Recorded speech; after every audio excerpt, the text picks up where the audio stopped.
మామూలుగా ఇంట్లో ఏ కూర వండినా కూడా ఒక ముద్ద రోటి పచ్చడితో తినడానికి చాలామంది ఇష్టపడతాము. అలాంటి చట్నీల్లో టమాటా నువ్వుల పచ్చడి ఫస్ట్ ప్లేస్‌లో ఉంటుంది. ఎంతో కమ్మనైన నువ్వులతో కలిపి నూరుకునే ఈ పచ్చడిని ఎలా ప్రిపేర్ చేయాలో ఇప్పుడు చూద్దాం. కారానికి సరిపడా పచ్చిమిరపకాయల్ని ఇలా చిన్న ముక్కలుగా కట్ చేసి తీసుకోవాలి. బాగా పండినవే కాకుండా ఇలా దోరగా ఉండే టమాటాలతో కూడా పచ్చడి చేసుకుంటే చాలా బావుంటుంది. స్టవ్ పైన ప్యాన్ పెట్టుకొని మంట తగ్గించి లో ఫ్లేమ్లో ఉంచి అర టీ స్పూన్ మోతాదులో ధనియాలను, సగం కప్పు మోతాదులో నువ్వులను వేసుకొని దోరగా వేయించుకోవాలి. నువ్వులు ఈ విధంగా చిటపటమంటూ మంచి వాసన వస్తున్నప్పుడు అర టీ స్పూన్ మోతాదులో జీలకర్రను వేసి స్టవ్ ఆఫ్ చేసేయండి. ఆ వేడికే జీలకర్ర ఈజీగా ఏగిపోతుంది. వేయించుకున్న నువ్వులు, ధనియాలు, జీలకర్రని ఒక ప్లేట్లోకి తీసుకోవాలి. స్టవ్ పైన అదే ప్యాన్ని పెట్టుకొని ఒక 2 టేబుల్ స్పూన్ల మోతాదులో నూనెని వేసుకోవాలి. ముందుగా ముక్కలుగా కట్ చేసి పెట్టుకున్నటువంటి పచ్చిమిరపకాయలని వేయించుకోవాలి. ఇలా ముందుగా మిరపకాయల్ని వేయించుకుంటే పసరు వాసన రాకుండా ఉంటుంది. నల్లగా ఉండే ఈ మిరపకాయలు చాలా కారంగా ఉంటాయండి. కాబట్టి కారం చూసుకొని వేసుకోవాలి. ఇలా వేయించుకున్న తర్వాత పెద్ద ముక్కలుగా కట్ చేసుకున్నటువంటి టమాటాలను వేసి కొద్దిగా పసుపుని, ఉప్పుని వేసుకోవాలి. మంటని మీడియం ఫ్లేమ్లో ఉంచి మూత పెట్టి 5 నిమిషాల సేపు మగ్గించుకోవాలి.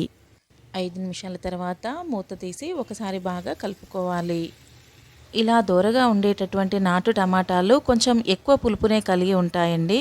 మీకు మరింత పుల్లదనం కావాలనుకుంటే గనక కొంచెం చింతపండుని పుల్లలు, పీచు లేకుండా చూసుకొని ఇలా తీసుకోవాలి. చింతపండుని మరీ ఎక్కువ కాకుండా ఇలా కొద్దిగా వేసుకోవాలి. 7, 8 పొట్టు తీసిన వెల్లుల్లి రెబ్బల్ని కూడా వేసుకోవాలి. ఇంట్లో టమాటా పచ్చడే కాదు, ఏ పచ్చడి చేసినా సరే ఇలా కొంచెం కొత్తిమీరని వేసుకోవడం వలన పచ్చడి టేస్ట్ చాలా బాగుంటుంది. ఎలాంటి రోటి పచ్చళ్ళకైనా సరే కొత్తిమీరని వేయడం వలన టేస్ట్ చాలా చాలా బాగుంటుంది. వీటన్నింటినీ వేసిన తర్వాత మూత పెట్టి 5 నుండి 10 నిమిషాల సేపు మగ్గించుకోవాలి. 10 నిమిషాల తర్వాత స్టవ్ ఆఫ్ చేసి పూర్తిగా చల్లారనివ్వాలి. మిక్సీ జార్ తీసుకొని నువ్వుల మిశ్రమాన్ని ఒక 2 వెల్లుల్లి రెబ్బలతో కలిపి ఈ విధంగా బరగ్గా గ్రైండ్ చేసుకోవాలి. చల్లారబెట్టుకున్నటువంటి టమాటా మిశ్రమాన్ని వేసి అందులో కొంచెం వాటర్ వేయండి. టేస్ట్కి సరిపడా ఉప్పుని వేసి మిక్సీని ఒక 2-3 పల్సులు ఇచ్చి బంద్ చేయండి. చూస్తున్నారు కదా, అచ్చంగా రోట్లో రుబ్బుకున్నట్టుగానే ఉంది టమాటా నువ్వుల పచ్చడి. నూరుకున్న పచ్చడిని ఇలా ఒక బౌల్లోకి తీసుకొని తాలింపు పెట్టుకోవడం కోసం స్టవ్ పైన ఇలా నూనె పెట్టుకొని జీలకర్ర, ఆవాలు, ఎండుమిరపకాయలు, వెల్లుల్లి రెబ్బలు ఇంకా ఇంగువ, కరివేపాకుని వేసి తాలింపు పెట్టుకోవాలి. అంతేనండి, ఎంతో కమ్మనైన టమాటా నువ్వుల పచ్చడి రెడీ. ఈ పచ్చడి అన్నంలోకే కాకుండా టిఫిన్స్లో కూడా తినడానికి చాలా బాగుంటుంది.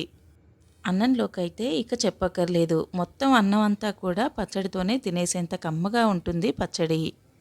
రెసిపీ నచ్చితే తప్పకుండా లైక్ చేయండి, సబ్స్క్రైబ్ చేయండి. Thanks for watching.